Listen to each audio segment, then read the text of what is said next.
Okay, so in this video, we're going to talk about Jesus and a demonstration that he gave us as to how we can be assertive and stand up for what is right. Now, I bring this to our attention because many times people have told me, oh, you're Christian. You shouldn't make that much money.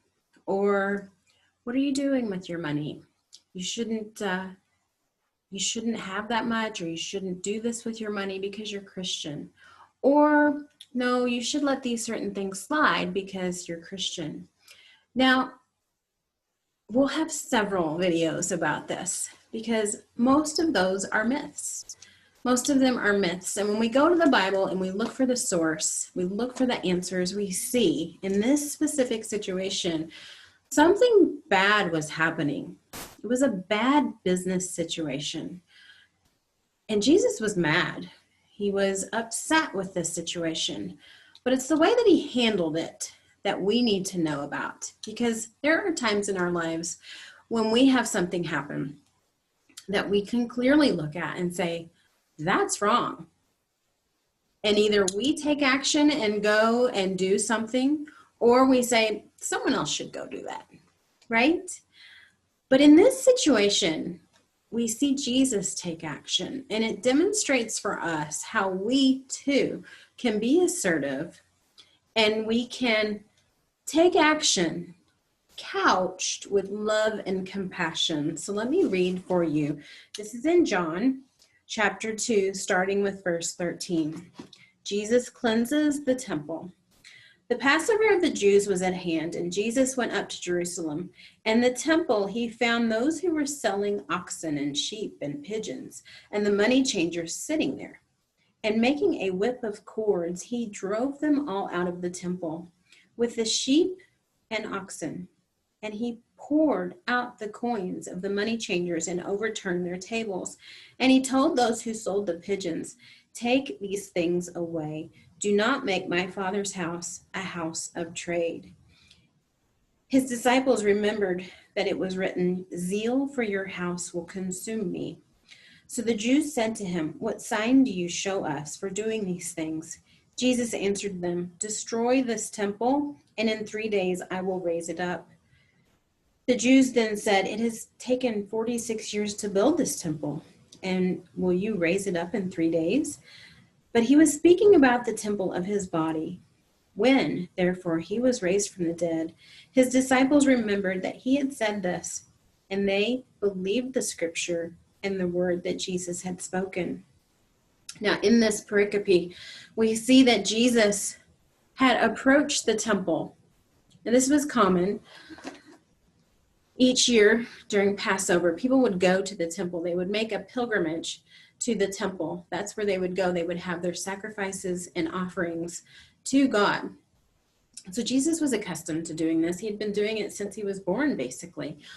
And we see recordings in Scripture where he had previously been to this temple for Passover. So this was nothing unusual for him. What was unusual was what he saw when he got there. So imagine the temple. It's on a hill in Jerusalem, and this is a holy place, a sacred place. If you remember in the Old Testament, Moses and his son, they were part of this. They had built this temple. Solomon built the temple. He was considered one of the wisest men ever. And he built the first temple. And in that temple were all of these treasures, all of the ways that people in the Old Testament would speak to God. They would go to the temple. They would offer sacrifices. This was a sacred space. And today, we still think of the church as sacred. We go to the church, we get dressed up, we try to look our best, to be in our best clothes, and to be on our best behavior. And we don't want the church to be mocked or to have unholy things within the church. We wouldn't want that. Now, this was the church of all churches. This was the temple in Jerusalem. And here Jesus walks in during Passover of all seasons. Passover is when, in the Old Testament, one of the plagues was that God was going to send the angel of death and kill all of these people because Pharaoh would not let Moses and the Israelites go. And so God told Moses and all of the Israelites that if you make a sacrifice and you put the blood of your sacrifice over your door, the angel of death would pass over your home and you would be saved. And that happened. And so every single year they would go to the temple and they would celebrate Passover for what God had done with the Israelites and how he had saved them from death and how he had saved them from their captivity in Egypt, and how because of this, Pharaoh said, fine, go, just go. And he let them leave slavery. He let them leave captivity, and they were free. This was a huge celebration at Passover in the temple. And when Jesus showed up, they had people selling animals inside the temple. Now, it was customary to have animals being sold for sacrifice because people would travel long distances to get there. It would take days, sometimes longer, to actually travel to get there. So they couldn't necessarily bring their own animal for sacrifice and have a pristine, pure, unblemished animal. So oftentimes they would get to the temple and then purchase an animal. So if you can imagine, there would be just thousands of people in multiple lines buying whatever they could afford, whether it was a pigeon or a sheep, whatever it was. They were there to buy their animal for their sacrifice for their household. Now, part of this is that they had to have a token or a coin. Today, we might go in with our debit card and pay for our sacrifice. But in those days, they didn't take cash. You had to exchange. So you'd have to go to one line and exchange your money for a token that was good for the temple. Well, when they did that, there was such an exchange rate. It was so high that that was unethical. It was wrong. So Jesus was upset with that business transaction. And then when he saw people were going to this line to get their token, to exchange their money for the token, and then they'd go to this line so that they could get their sacrificial lamb or whatever animal it was that they were getting, then they'd have to go to another line. So they had all of these different lines that thousands and thousands of people had to go to. And it had just changed the dynamic of Passover so that it was a trade center. It was a place to make money. And that is not what this was about.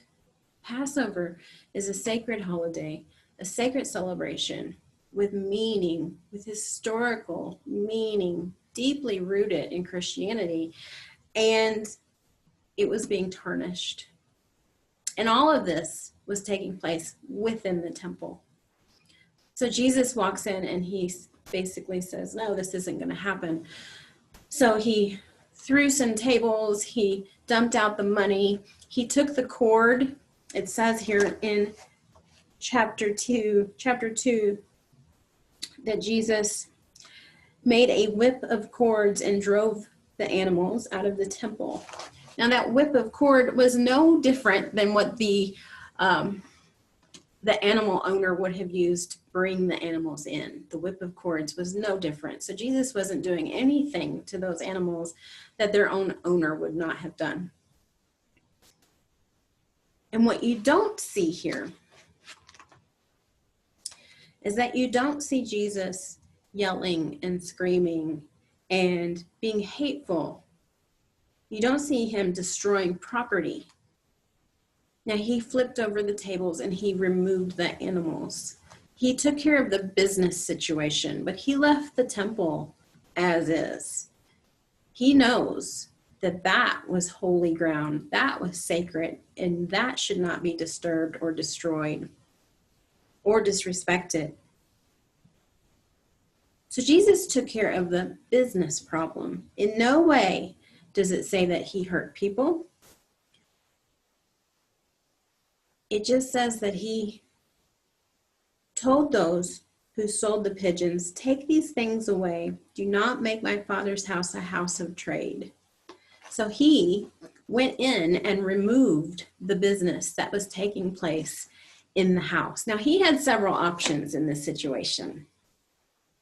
He could have ignored it and just let it go. It would be over in a few days and they could clean it up. But he didn't, because he needed to make a stand and be assertive. However, he did not go in with an army. This is Jesus. He could have had an army of angels go in and just destroy everything and everybody, but he did not.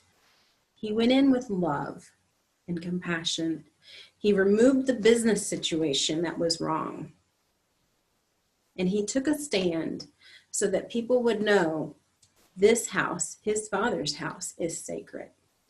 That's zealous. He had zeal. He had passion. He was there to make a stand and to make things right. So I wonder, what can we do? What do we see in our world today that is wrong? And what can we do? Now, I urge you to pray about that. There's an old saying to choose your battles, and I think that's wise. Choose your battles. There is so much in our world today that's wrong that we do need to be wise and choose our battles. So think about it and pray, and I'm looking forward to see what God is going to do.